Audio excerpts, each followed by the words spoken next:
Our next speaker is Professor Alessandra Scagliarini, and she's graduated in veterinary medicine and has got a doctorate in epidemiology and control of zoonosis. A few years ago, she moved to a Department of Medicine to carry out educational research and third mission project on single health. Health is a precondition and indicator of achieving the 2030 SDGs Sustainable Development Goals.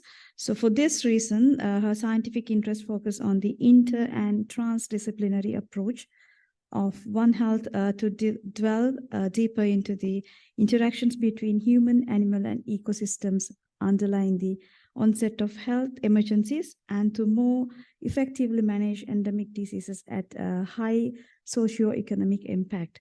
So for today's event, she's going to talk about education and research for One Health-based policies and strategies for risk management.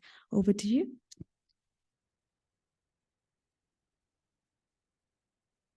Thank you, and good morning, everyone. Thanks for the invitation and also for the opportunity to talk about which are the challenges and opportunities in education and research to really put forward One Health concept into something that is really operationalized. So thanks for the introduction. I'm currently also the director of the One Health International Study Center in my university, which is a forum of researchers and all the interested parties that would like to give or contribute on the discussion around One Health in a local and global setting. So I'm recalling some of the concepts that Tarja was discussing. I don't go into my research because of the topic that I was given, but it seems that in the last 30 years, many things happened in the field of emerging and re-emerging diseases and how much the human animal, well, I would say the human animal and the animal and the environment interface, because teaching at the medical school, I always stress the fact that we are animals. We are just one of the animals on this planet. And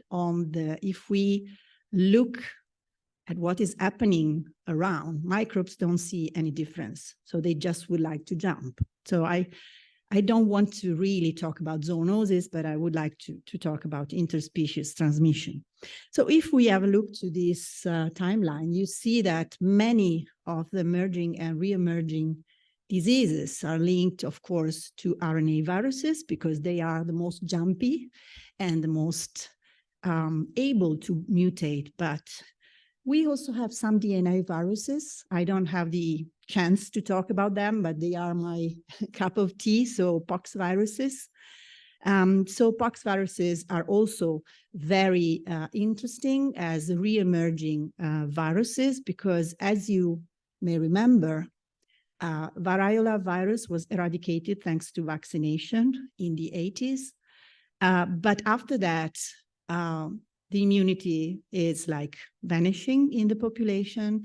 And because of the massive changes in the environment, vaccinia virus, cowpox, and now monkeypox are re-emerging and giving us the chance to think about probably to re-promote the vaccination in certain categories. So what happened in the last 30 years? Of course, this is the typical image of the Anthropocene. And Anthropocene was really a result of one species' impact on the whole planet. And this is the ecocentric way of seeing things. So many things from the Industrial Revolution on speed up. And then what happened is that the biomass that was produced by nature was overcome by the mass of the things that were built by humans in terms of buildings, in terms of roads, in terms of intensive agriculture, and many other things. And I think this is an amazing picture because, of course, we are part of the problem, but we are also the ones that cause sometimes the problem, so we are the ones that have to manage. But are we the most abundant form of life on this planet? Not at all. I think this graph is very interesting and it's taken by a paper from 5 years ago. So this researcher wanted to estimate the whole biomass on the planet. And as we can see, plants are the most abundant overall. And after them, we have bacteria. Of course, bacteria are not all pathogens. Some of them are pathogens. Many others are useful for us. They live on our skin, on our guts, everywhere in the soil, in the water, and they are so important as a form of life. Then we have viruses, which, despite being very tiny, they are a good amount of biomass. And then we have the animals. 2 gigatons of carbons are animals, but as you can see here, half of them are arthropods.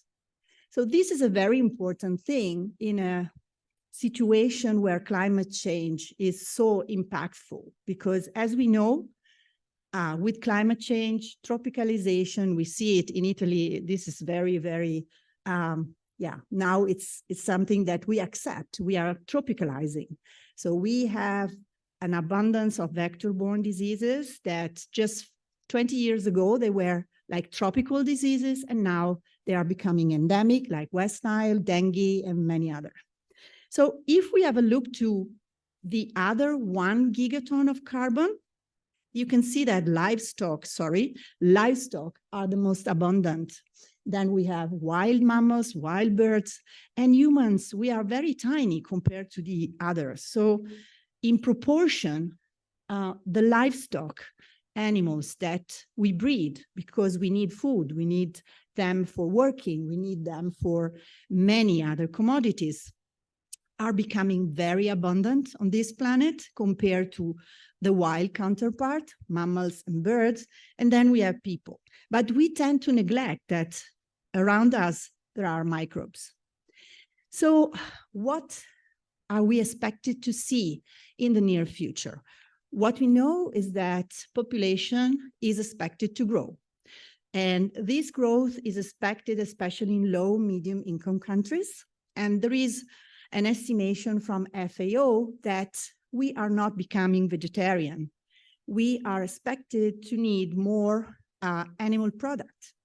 Dairy, eggs, and meat will be expected to grow. And if we go on producing as we are doing, so business as usual, what it is expected is that we have to replace 7% more of the global land area, because we need land for agriculture to produce feed for our animal. We would need more water, and we will need to use more fertilizers and chemicals. Of course, this is what it is expected if the business is the one that we used until now. We are also studying ways of producing in a more sustainable way, producing where it's needed. For example, we produce a lot where we waste a lot. So probably we can find solution around that. So it is not producing more, producing better in a more sustainable way. But this is what is happening. So deforestation is something that is quite spread everywhere in the world. And we have areas, so Tarja already mentioned, where we have the so-called ecotones. So these intermediate areas between the wild and the agriculture, where domestic animals have the chance to meet, and also people have the chance to meet wildlife that normally stays in the wild, but because we are transforming the nature for our purposes, ecotones are becoming more and more important. So these are the proportion. As we have a look to this, cattle are the most abundant livestock on this planet. And as we know, cattle are also very polluting, very impactful, because of the production of carbon dioxide and also pollution of nitrogen and so on. So we know that this kind of farming can be very impactful. We know that in Northern Europe, in some Northern European countries, there is a tendency or a ban on intensive cattle farms. And so there is a lot of discussion around that because, of course, farmers invested a lot in this kind of intensive farming. And now we are saying that they have to close up, which is something that is very linear and not really done applying a systemic thinking. But then we have pigs, we have poultry, and many other. And of course, if we have a look to the way we farm and the food that we need, it is very different in different parts of the world. And we need to take this into consideration because domestic animals, and especially livestock, are becoming more and more important when it comes to being an intermediate in the spillover events. For example, bushmeat. Of course, we pointed out that bushmeat is very dangerous and it's promoting spillovers. We know that there are very important examples on that, HIV, hepatitis C, and but there is a kind of discussion on how much this kind of cultural habits is promoting spillover, and it's really impactful in terms of health of people. There is a lot of research around that, also to try to estimate the risk of consuming bushmeat around the world. And the conclusion of some researcher is that if we compare this risk with the risk linked to livestock production, this is very, very low on a global scale. And also when we go to prevention measures saying that we have to ban this kind of consumption, we need really to take care about local culture and also considering the perspective of the communities that are consuming this kind of food. Sometimes we also have the perception that this risk is more in the rural communities in Asia, in Africa, where wildlife is hunted. But in fact, this is a real delicatesse. So we know that in these countries, it's not the rural communities more exposed, except for the manipulation, but for the consumption, it's more in urban area where wealthy people can pay for this bushmeat that is more costly than the livestock ones. So this graph here is taken by a beautiful Lancet publication from Wagner and collaborators, where they point out the role of livestock as intermediate in the jump. So of course we tend to see, and Tarja perfectly explained how much bats or rodents can be important in being reservoir or many possible emerging diseases, but also re-emerging diseases. But sometimes it's because we have so many livestock that, for example, if we think about Nipah virus or Endra virus, we know that the jump was not direct from bats to humans, but it was, an intermediate like pigs or horses that caused the disease or spread the disease to humans. And then also Tarja mentioned climate change. So extreme weather events like floodings or extreme droughts, or wildfire, they are all, very important phenomena that are changing the face of our planet in terms of biodiversity, destruction of habitat, but also migration. And migration, it's a very important phenomenon when we talk about health on a global scale, because people are moving from areas where they cannot live anymore, they cannot find food anymore because of extreme drought, for example. But we tend to neglect that many times these people are not moving alone, they move with their own animals. And this is also probably one of the reasons why we have an increase in transboundary diseases in some areas where there is an intensive migration of humans.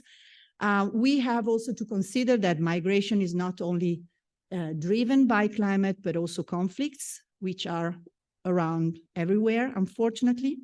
And we also have to consider that migration may happen also in animals. So animals are moving because they don't find proper way for living. So they come into contact with new animal species. So there are also jumps in between animal species because there is an encroachment of species that were not used to live together before because of these massive changes in biodiversity due to climate and extreme weather event.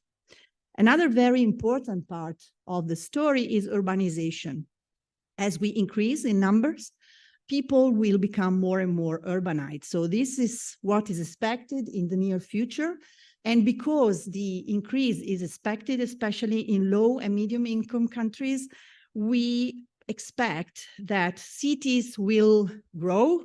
But unfortunately, many of these cities will look like this. This is Mumbai now, but we know that many mega cities in Africa and Asia have big slums where people are living there in close proximity. There is no proper waste management. There is no proper water management and sanitation.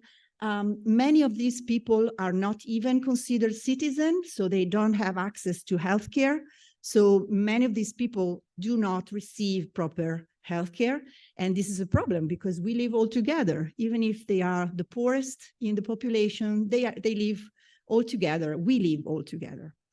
When it comes to our cities, this is what we see: beautiful landscape, but fragmented landscape, where we don't have a normal or wild nature. We just have a human modified nature.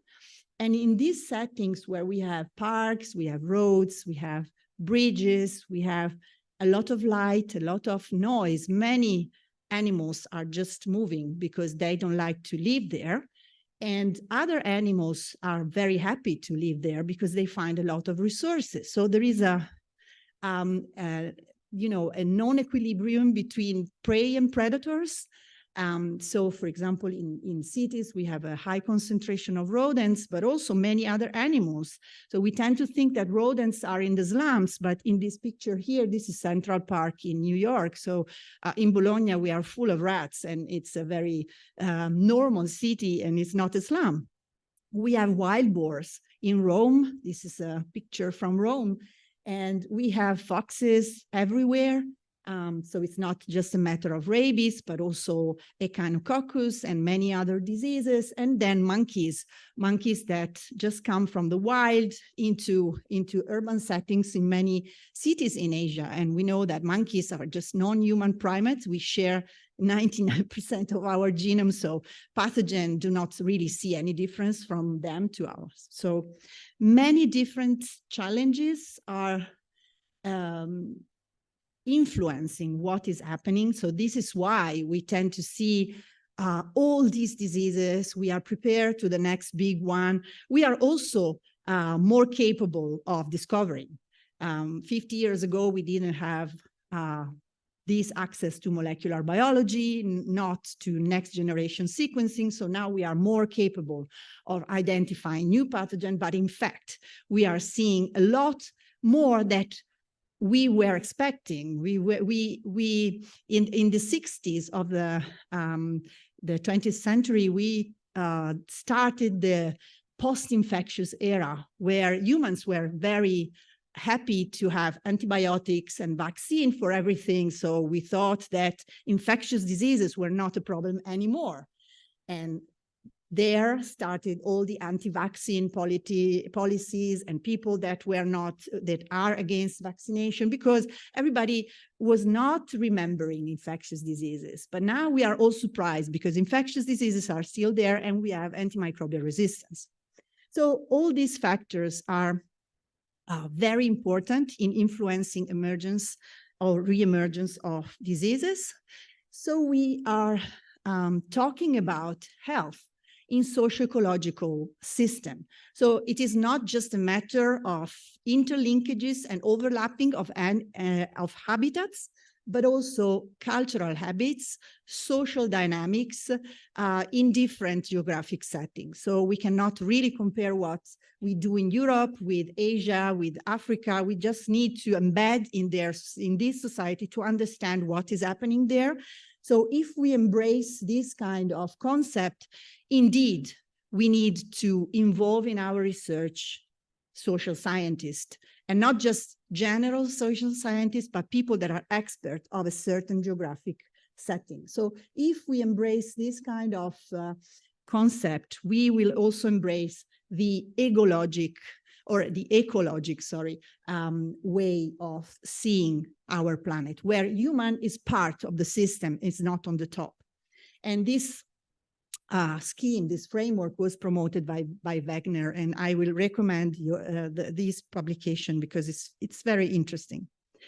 So because of all these things, we started from this very simple scheme of One Health that was depicted after a very interesting interview of William Kersher in 2003 for the Washington Post. He is a vet, and he was talking about the dynamic of Ebola in human, primates, and wildlife in Africa, saying that we cannot talk about and manage this disease if we don't take into consideration the whole picture. And after this, there was the World Wildlife Society, that Conservation Society, that promoted the so-called Manhattan Principles, that were just declining all the principles around the first One Health concept. Then in 2020, the Lancet published a new scheme of One Health, where we have not only our interaction with animals, but also the food part and the shared drugs that we have to promote also the thinking that One Health is also very, very important and relevant when we talk about antimicrobial resistance. So we cannot fight this silent pandemic if we don't take into consideration all the aspects of where these drugs are used in animals, livestock, domestic, but also pet, also aquaculture and agriculture. So it is a more complex scheme that was even more complicated with this further scheme that was promoted by Marian Koopmans and her group, where you can see that there is not only the interlinkage between people, environment, and animals, but they also underline the importance of genomics and genomic data, which are part of the system, and also the social dynamics, where we have globalization, where we have social conflicts, we have the use of drugs, the access to healthcare, how we produce our food, global trade, globalization, traveling, and so on.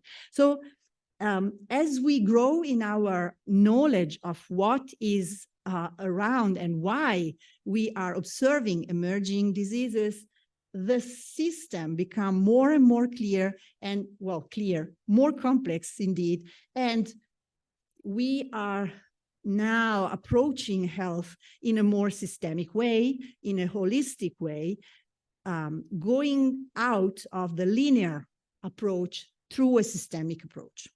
So this is what happened during time. You heard about global health, you heard about eco-health, you heard about planetary health. These are all beautiful philosophical concepts that came around after the first Manhattan Principles and the discussion about One Health. But in fact, it's just a dynamical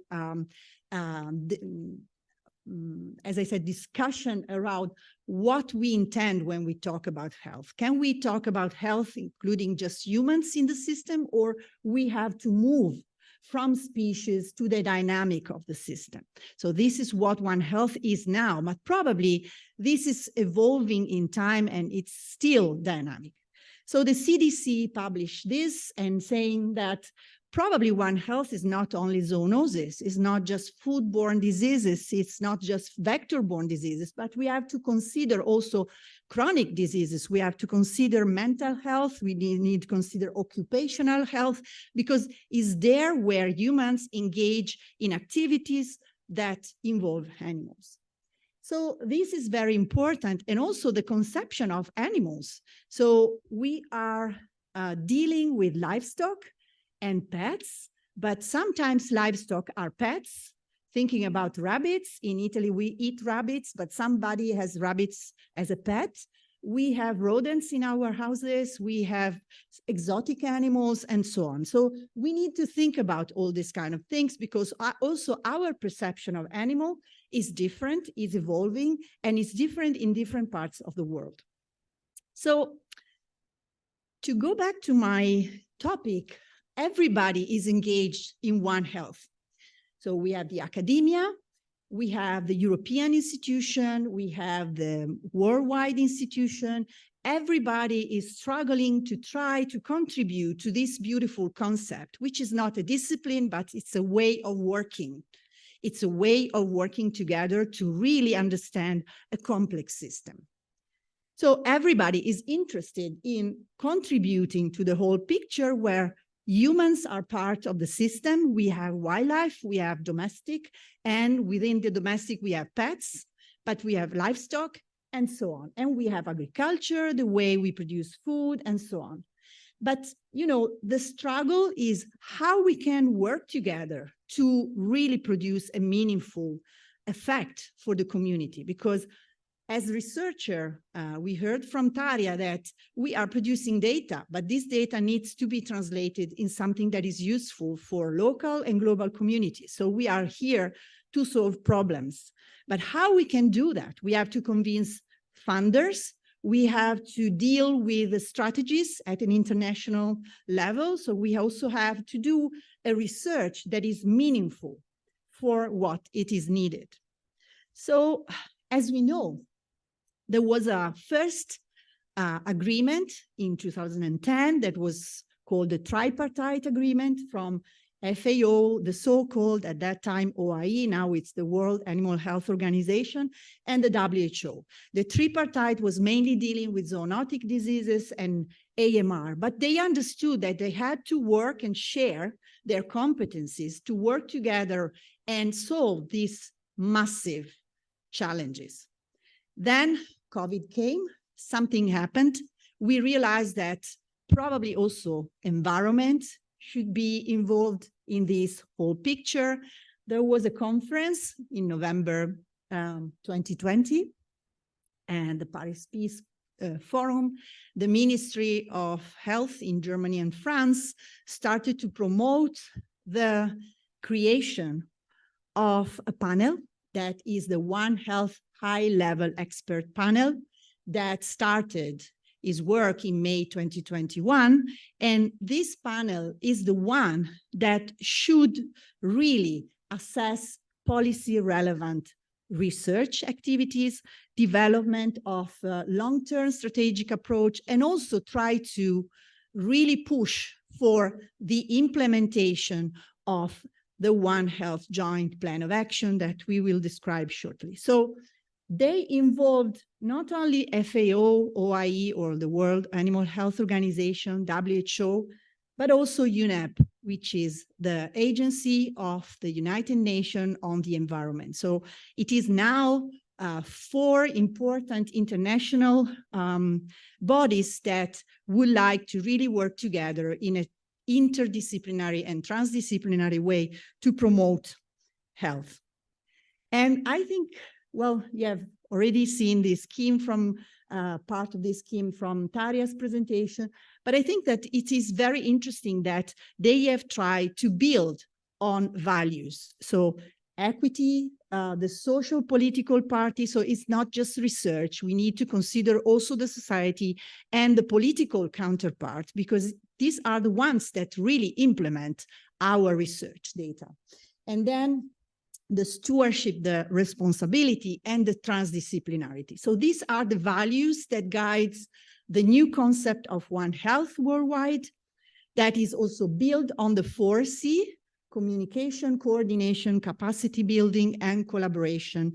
So we are going beyond the zoonotic diseases, the antimicrobial, huge problem, but it is not just dealing with the health of people, animal, and the ecosystem, but being able to work together and being able to approach health with a systemic thinking. That is something that is currently lacking in education, and this is why education is so important in this field, taking action against climate change and trying to contribute to the Sustainable Development Goals. We have to consider that because this agenda is guiding us, and we just lack few years to go to 2030, where we should reach some of the goals that we have depicted in 2015. So then, after a while, the One Health high-level expert panel and the 4 organizations launched the One Health Joint Plan of Action. That is the strategy of the so-called quadripartite agreement. And they wanted to promote the concept of prevention. So we talked a lot about preparedness. We are prepared for the next big one. But first of all, we want to prevent. So we don't want the next big one. We should work to prevent and not to prepare, because this is cheaper. So it is very interesting how this strategy is designed around 6 action tracks. And it is also very interesting because for the first time, neglected diseases are included. We tend to think that emerging diseases are so important. They attract the attention of the media and of the funders. But we have a lot of neglected diseases that are affecting the low and medium income countries. They are affecting communities, but nobody is doing research on that. And there are many of them that are even not included in the neglected disease list, like pox viruses. They are not there, but they are neglected in sub-Saharan Africa. And now they are our attention because they affected us in the Western world. So, of course, we have AMR, we have food safety risks, and enhancing One Health capacities everywhere in the world is one of the main goals. They pointed out on the importance of education, not only at the level of students, but also in service professional. Because of course, the people that were educated my age, we tended to be very specialized in our fields, but we find it very difficult when it comes to work with the others in very different disciplines to really share what we do and find solutions together. So moving from preparedness to prevention. And then there was a beautiful report from the World Bank in October 2022. Of course, the World Bank is the one that funds, especially the low and medium income countries, funds specific projects, and they have done a calculation of the impact of responding to these emergencies. And they came to the conclusion that we have to invest on prevention because we save a lot of money. Responding to the emergency is much more costly, and it is not just a matter of money, it's a matter of psychological impact on people. So it's not just money, but the impact overall. So investing and strengthening animal health and veterinary service is one of the first goals. Deforestation and conservation is the other, reducing that, trying to produce in a more sustainable way, improving on-farm biosecurity. We just heard about the influenza in mink farm, but the first question is, do we have to carry on farming minks? This is the question. And then, of course, comes biosecurity, okay? Of course, if we produce intensively, animals need a lot of biosecurity because these animals are all the same breed. They are millions inside one facility. And considering the eyes of a virus, they jump in and they are in a beautiful cell culture because they are all the same immune system. They respond in the same way. So biosecurity is key. But do we have to produce intensively still? And we waste a lot, especially in our settings. And then urban planning. There are beautiful urban planned setting now, but architects and engineers are talking with biologists, ecologists, vets, or human doctors. We don't know. So some of the beautiful planning that they've done, for example, in Milano, we have this vertical bush, but is anybody aware of the insects that live there? How much water do we need to have these vertical bushes? So it's, a matter of talking each other. But the World Bank concluded that One Health approach is core to health security and is an investment for the human future. And I think this is a very important conclusion that they have done. So going back to this scheme, we started to work together for the benefit of everybody on the planet. There were some attempts in Europe in the past. So we know that there were a lot of initiatives like the MedVetNet Association that tried to share in between medical and human, human medicine and veterinary medicine to share about zoonosis. But then we progressed through the fact that it's not just a matter of zoonosis. We have many other challenges. So the One Health European joint partnership was launched to really share data, to share facilities, infrastructure. So the research at the European level processed and tried to deliver research that was meaningful for policies related to One Health. But this was not enough, because after an analysis that was done in Europe, we discovered that we have many agencies dealing in some ways with health, but they had very different mission. So we have the ECDC, which is a beautiful epidemiological agency dealing mainly with human diseases and some zoonoses. We have EFSA, we have the chemical agency, we have the environmental agency. Everybody has its own mission. They struggle to work together, even if the challenge for everybody is increasing the health and welfare of everybody on this planet and not only Europe. So they have, at the end of 2022, they have started this cross-agency task force. They analyzed their mission and they have tried to sort out how they could work better together to really make a difference in a One Health perspective, to facilitate strategic coordination, promote research coordination, coordinate activities for policymakers, establish priorities in a One Health perspective, and strengthen joint activities and sharing information. They have done another very important thing. They analyzed the Horizon 2020. They analyzed how Horizon 2020 was designed, and they have found some pitfalls and some things that should be improved, like greater outreach and engagement to society that was not included in the call. So there was no need to really involve non-academic, non-scientific stakeholders, widening the participation of some areas in the world. For example, if you have experience in Horizon, before Horizon Europe, there were some calls in which you could include Caribbean, you could include Asia, or you could include Africa, but it was not the case for all the calls. Now something has changed. So international cooperation and also capacity building is included, and more sharing of data. Improving the sharing of data and open science is something that would be very required. So they have done a very interesting report on Horizon 2020 to change the perspective for Horizon Europe, which is now quite different in the approach.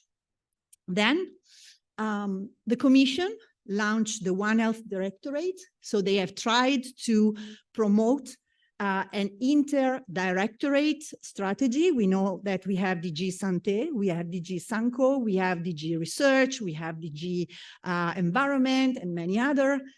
So this directorate should coordinate the mission and the strategies and the activities of all the directorate, but they are struggling.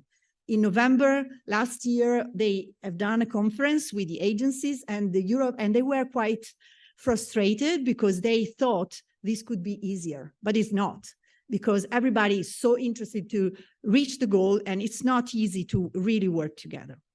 But in the meantime, something was reached, because Horizon Europe, that was launched for the plan of restoration, resilience after the COVID crisis, really changed the perspective, So Horizon Europe was built on the advices that the interagency document suggested to DG Research. So many things have changed in Horizon Europe. Now, if you had the chance to read this call, they want the involvement of social science and humanities more or less in every call, even if it's, data science or health or food. All the cluster now includes social scientists.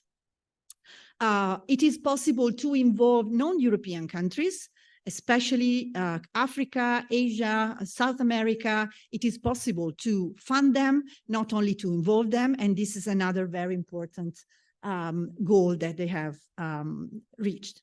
So Horizon Europe will shape research in Europe and the world in the next years. And of course, everything starts from research, because of course, researchers are the ones that are able to change fast and to produce effect on the society. The problem is how we translate the data that we have and the result that we have in better policies for everybody. And here comes university. So I would like to conclude with this. And because I was the former chair of UNA One Health, I don't know if you know the European alliances, but the European alliances are alliances of universities. When we started in 2019, we were just 19. And now we are more or less 60 alliances in Europe. So this was an idea of President Macron in France.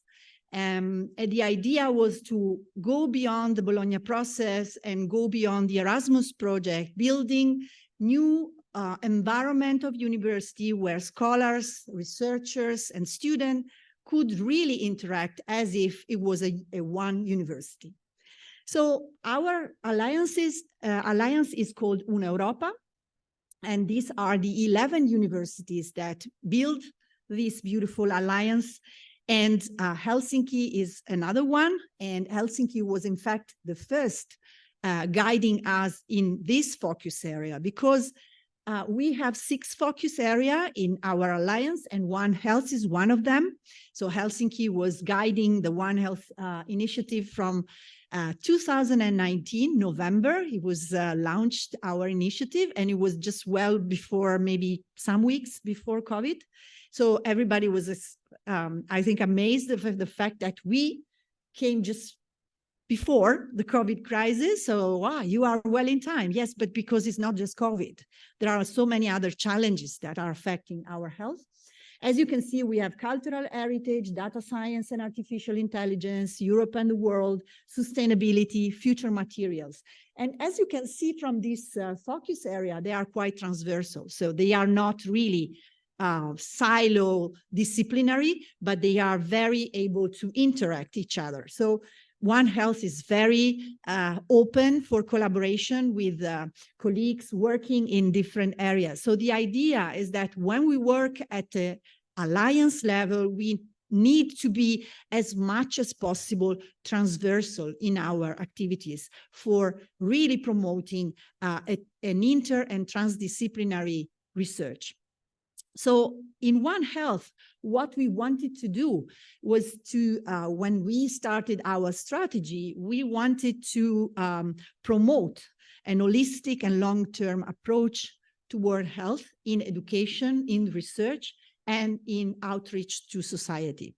So we said, we are in this beautiful alliance, we are 11 intense research universities, we can make a difference in that. So we want to give our students the opportunity to be educated in an environment where they can really gain an holistic way of thinking around health and other areas.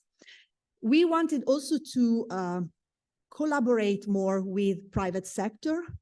Private sector is one part of the system. We cannot neglect them, because if we want really to translate our research in something useful to society, we need them. So we study a vaccine, we study a new drug, but then somebody has to produce it. And so we need to deliver that for the society. So it is very important for us to be open to collaboration with private sector, to receive advice and to give advice.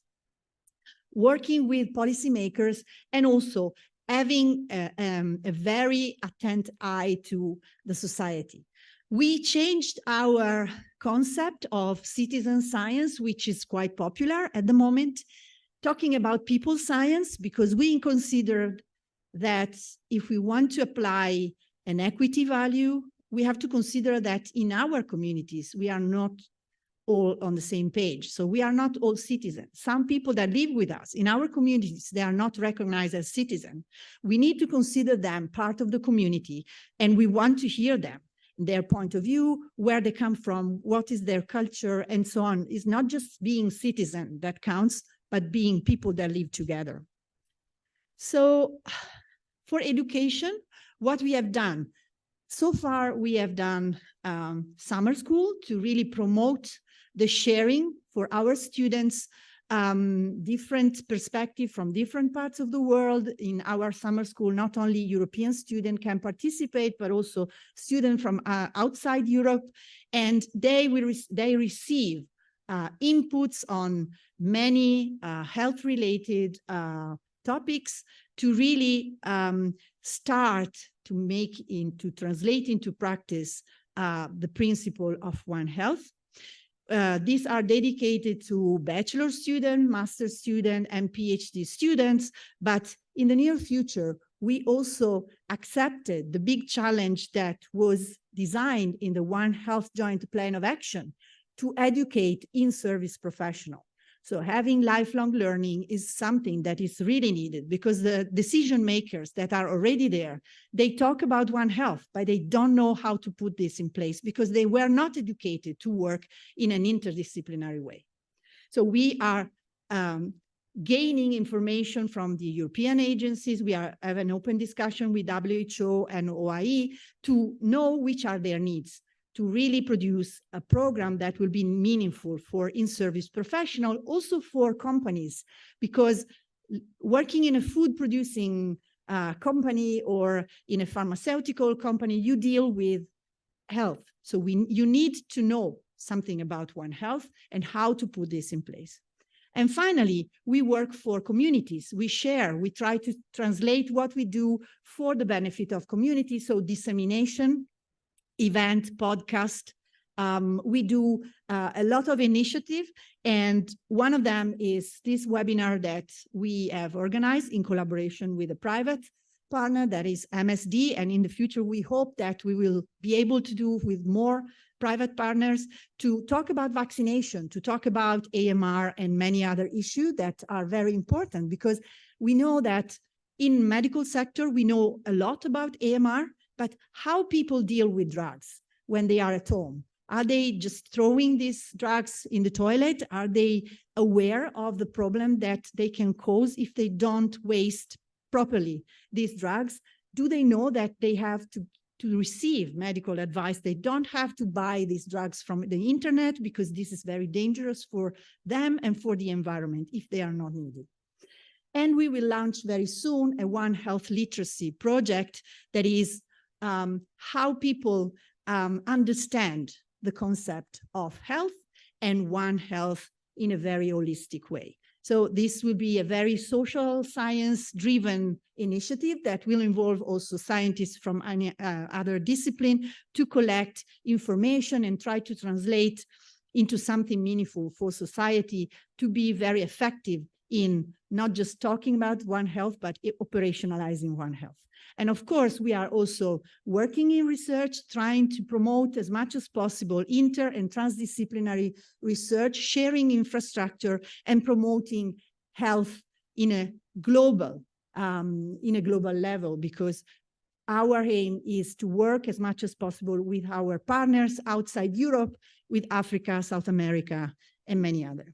So yes, thanks to academia, we try to really interlink everything. Not easy job. I cannot really thank somebody as Tarja did, because people working on this project are so many.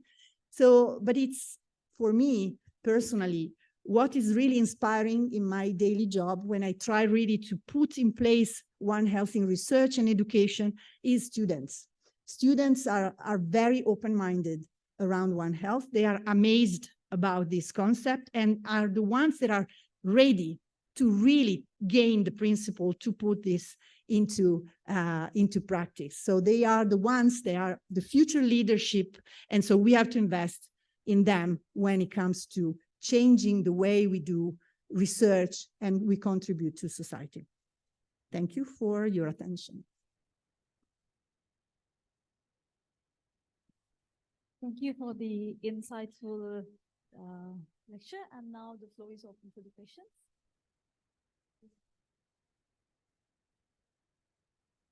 Your best friend. The icebreaker. Alessandra, it was full of energy. Thank you very much. It was really, really nice. And with your experience and with your background in One Health, we are trying now to establish our own teaming project and bringing One Health to this part of the world, to the widening countries and so. What is do you have any specific advice for us? How should we, especially now that we are going towards the European Union and we want them to help us to do, what do you have any specific advice for us? Yes, I think that it is so important at present to really translate what society needs into the practice of what we can do at the academic. We have so many strengths in the academia because we have infrastructure, we have knowledge and so on. But I think that now if we want to make a difference in a country like Estonia, you really need to perform a very in-depth need analysis on your local needs and European needs, because I think that you have a lot of possibilities here. You are a small country, but you are in a very peculiar location, geographical location. You are a very dynamic university and universities, because it's not just this one, but also the other here in the country. So I think that to have a very successful application, you really need to listen to what it is needed locally and try to gain as much as possible. Try to focus on the priorities that are depicted in the international policy to show that you are aware of what it is needed, because that was the product of a huge discussion with stakeholders. So I think that you have all what that is needed. You just need to focus on these agendas to really put forward something that will be, I think, changing and also inspiring for other, because One Health Center are everywhere now, but not all of them are really doing One Health. They are doing zoonosis research on AMR, but we need to really respond to the need of society. And this is the changing way of doing things. So not top down, but bottom up initiative.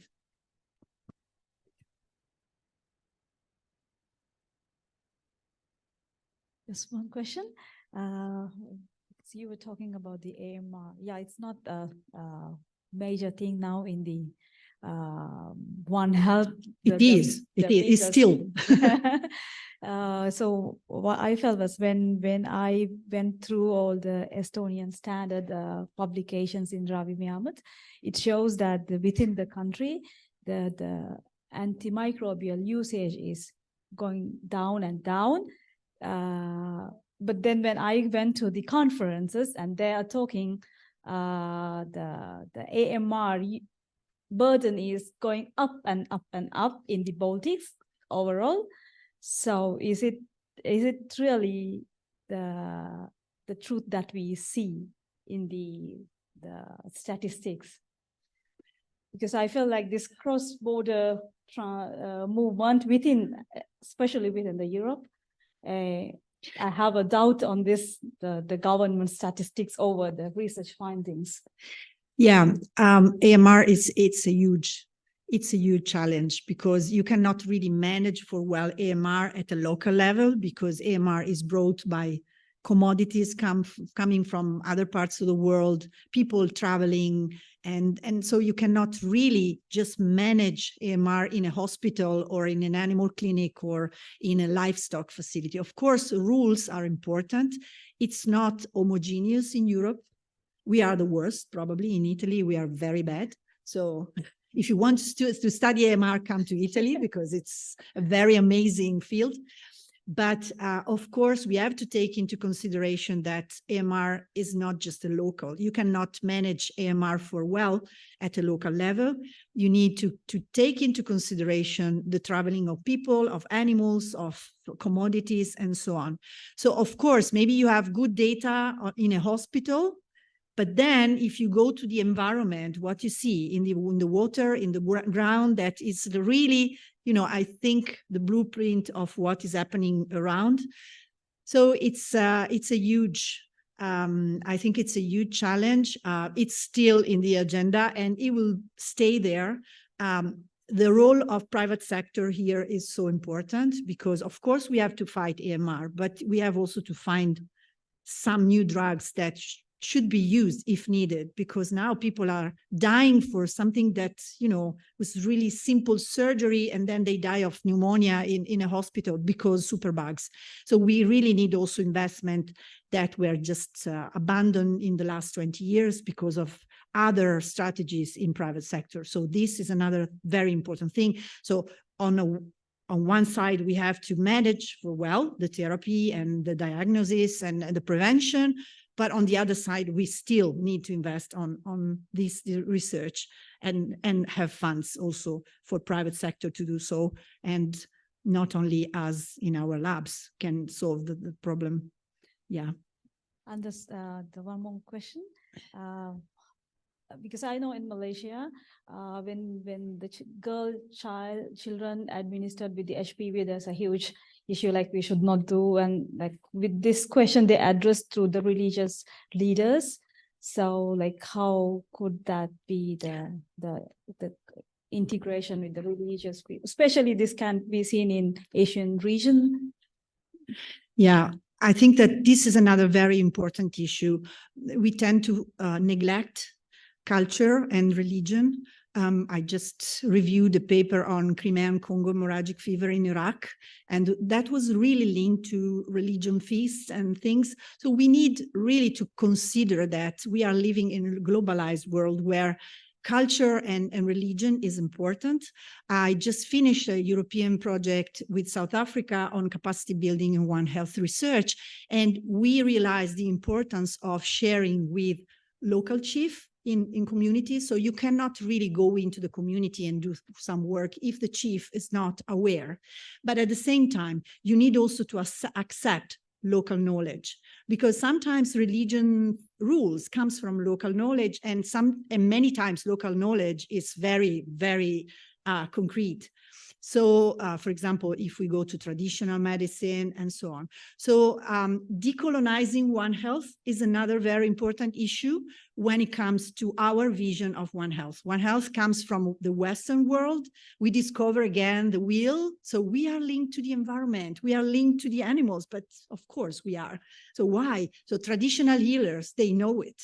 They just cure human and animals at the same time with no difference. It's one medicine. So yeah, I think that we need to respect more local knowledge and try to share as much as possible, but not just to give, also to receive, I think. Yeah. Thank you very much.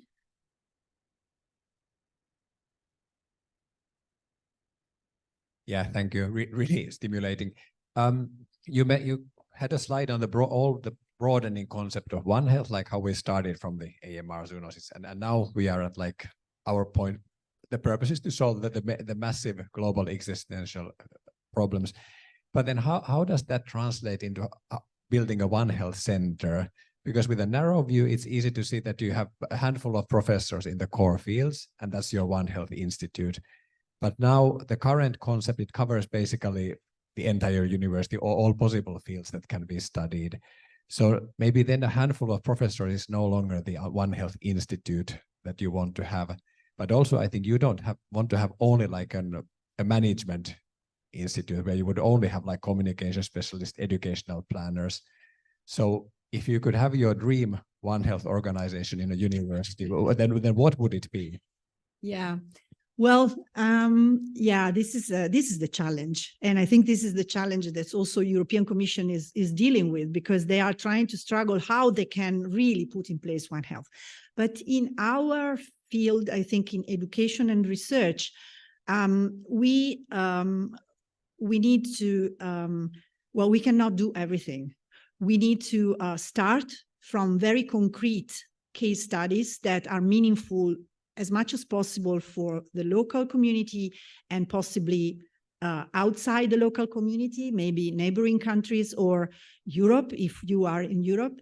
Having case studies where you can really put in place a well, I don't want to say multi, but interdisciplinary project, because multi is just having one credit of medicine, one credit of, I don't know, law, but we want really to do something together. That is not just delivering lectures in one discipline and another, but try to find linkages in education.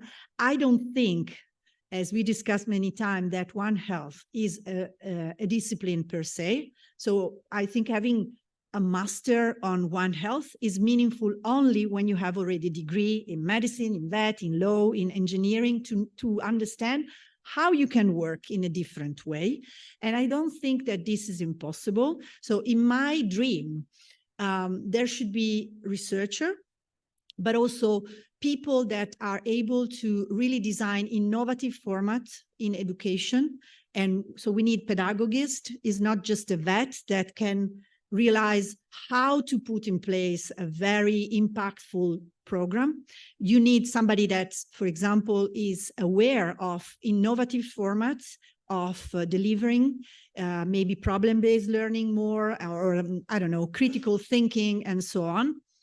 In research, you need not only to have researcher, but also enablers. So maybe people that comes from administrative area that facilitates you to translate your research into something that go to a patent, go to something that can be translated for the benefits of society.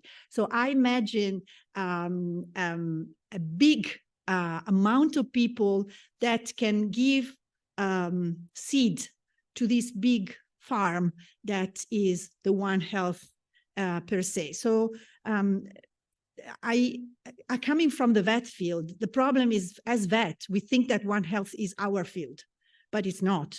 Of course, we deal with many animal species, so we are more keen in understanding a bigger picture than medical doctors. But I think we stress too much on zoonotic diseases. Zoonotic diseases are a problem, but it's not just that.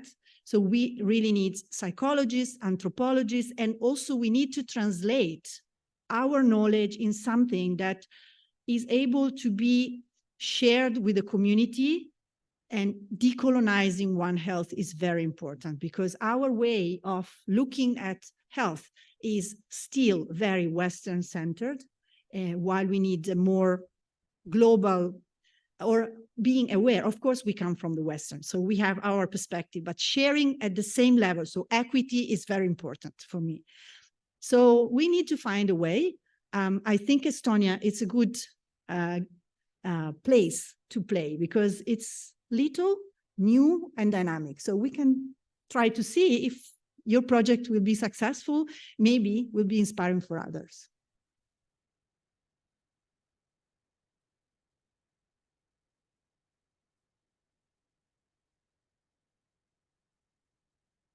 Yes.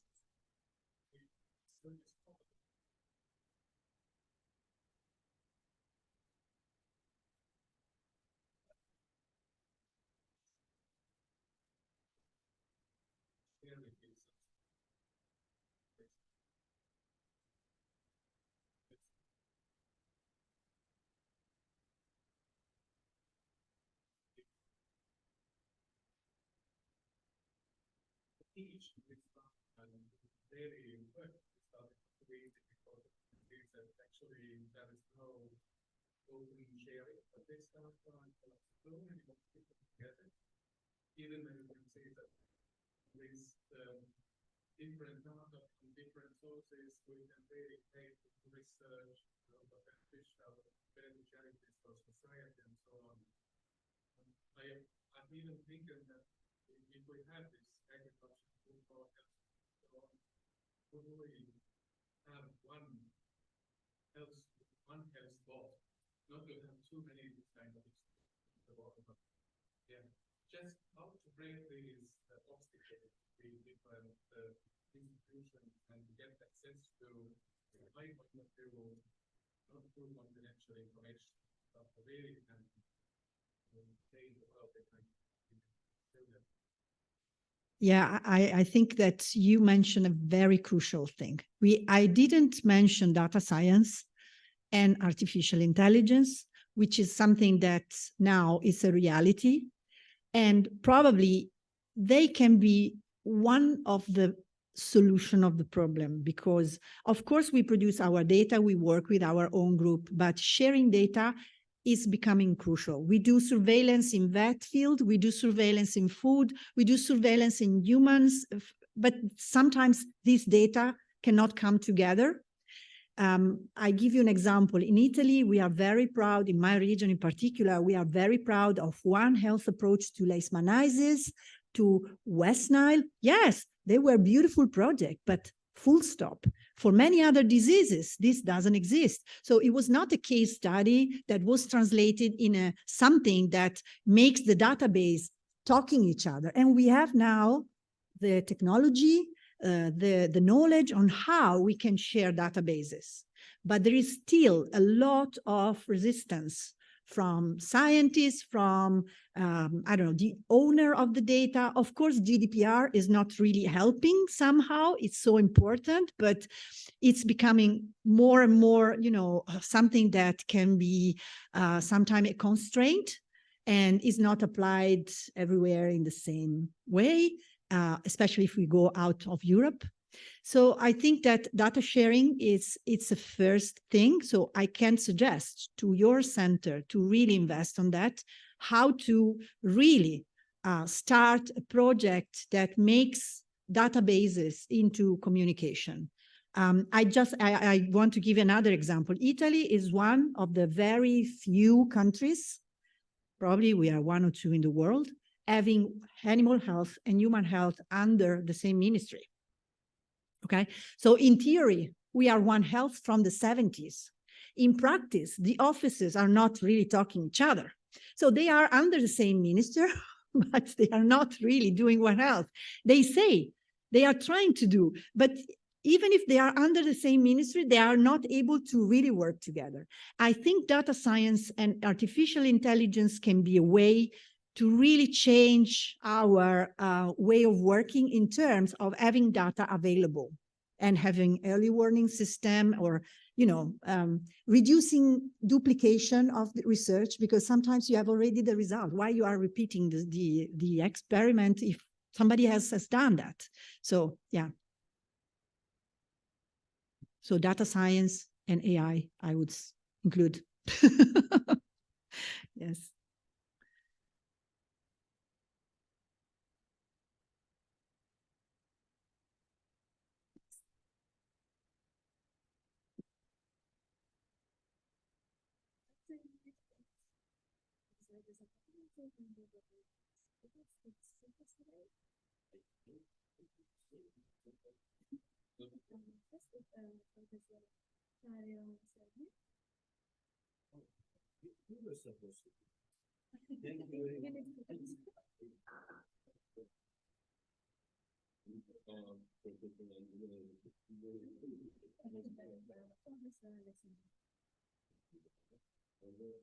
Thank you.